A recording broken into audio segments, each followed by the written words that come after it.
Hi, hello. Welcome to your channel, itsokbaby. நான் உங்க Abid. இன்னைக்கு நம்ம அடரா குக்கிங்ல ஒரு சூப்பரான ரெசிபி பண்ண போறோம். அது என்னன்னா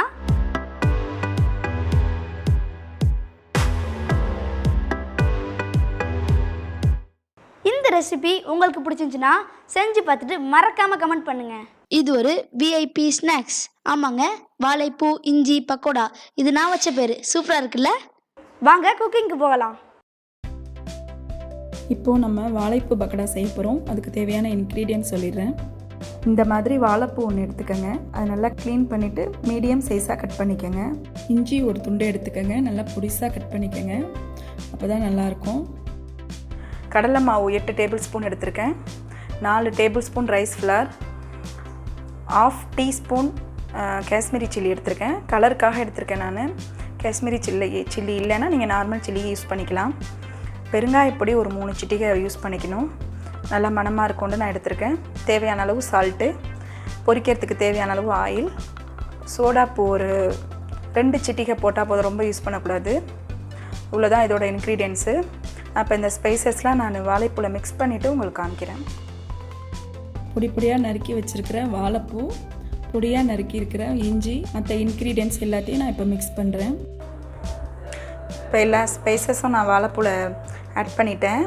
சும்மா 1-2 கட் பண்ணிக்கணும். பார்த்துக்கோங்க எப்படி கட் பண்ணியிருக்கேன்னு. ரொம்ப பொடியாக நறுக்கிடக்கூடாது. இருக்க பாருங்கள், ஒரு வாழைப்பூ அப்படி பாதியாக 2 கட் பண்ணால் போதும். ஒரு வாழைப்பூவை ஈஸியாக தான் இருக்கும் இது.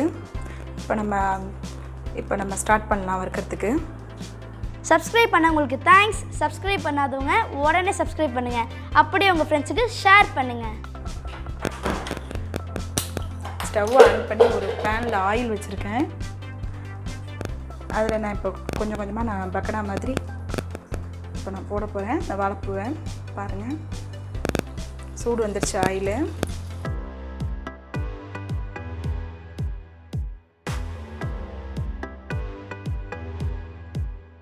இது கொஞ்சம் கொஞ்சமாக போட்டு எடுத்துக்கணும். சீக்கிரம் இது ஃப்ரை ஆயிரும். மெதுவாக அப்படி பரட்டி விட்டுக்கோங்க.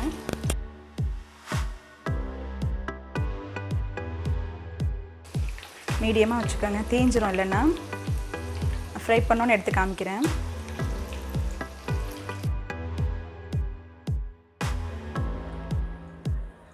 இந்த அளவு எடுத்துக்கணும் ஃப்ரை பண்ணி.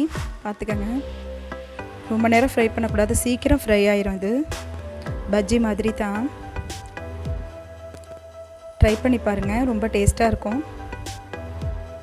Wow, what a taste! சூப்பராக இருக்குங்க.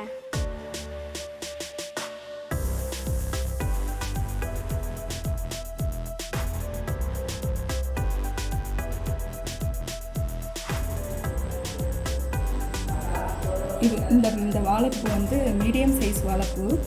அதனால நான் வந்து ஒரு 8 டேபிள் ஸ்பூன் தான் கடலை மாவு எடுத்துக்கிட்டேன். நீங்கள் பெருசாக இருந்துச்சுன்னா இன்னும் ஒரு 4 டேபிள் ஸ்பூன் கூட நீங்கள் எடுத்துக்கலாம் கடலை மாவு. இன்னொரு அதுக்கு அப்படியே ஒரு பங்குனா பாதி பங்கு ரைஸ் ஃப்ளார். அதுக்கு இன்னும் 2 டேபிள் ஸ்பூனு நீங்கள் ரைஸ் ஃப்ளார் சேர்த்துக்கணும். 4னா 2 ஸ்பூன் ரைஸ் ஃப்ளார் சேர்த்துக்கணும். சேர்த்திங்கன்னா எண்ணெய் குடிக்காமல் இருக்கும். எண்ணெய்லாம் இருக்காது பாருங்கள், நல்லா ட்ரையாக இருக்கும். இந்த ரெசிபி உங்களுக்கு ரொம்ப பிடிச்சிருக்கும். மறக்காமல் லைக் பண்ணுங்கள், கமெண்ட் பண்ணுங்கள், ஷேர் பண்ணுங்கள் அண்ட் சப்ஸ்கிரைப் பண்ணுங்கள். பக்கத்தில் பெல் ஐக்கானை டிங் எடுத்துட்டுங்க. அப்போ தான் நாங்கள் போடுற வீடியோ உங்களுக்கு வரும். தேங்க்ஸ் ஃபார் வாட்சிங். வரட்டா.